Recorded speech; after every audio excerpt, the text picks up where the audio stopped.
कराची में लठ और थड्डू डैम में शिगाफ पड़ने से सुपर हाईवे से मुत्तसिल रिहायशी इलाके और मवेशी मंडी का बड़ा हिस्सा ज़ेर-ए-आब आ गया। कुर्बानी के लिए आने वाली दर्जनों गाय मर गईं।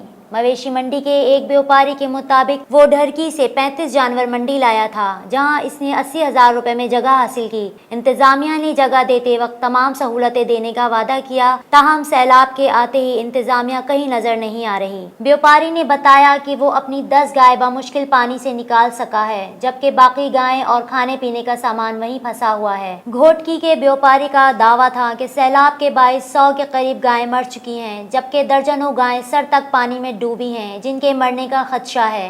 मवेशी मंडी के कोऑर्डिनेटर ने बताया कि बाज़ ब्लॉक्स के कोई पैसे नहीं लिए गए और व्यापारियों को जगह मुफ्त दी गई है, जबकि मवेशियों को महफूज मकामात तक पहुंचाने के लिए हमारे रजाकार मौजूद हैं। मुतादिद व्यापारियों की मनमानी के बायस उनके जानवर पानी में फंस गए हैं।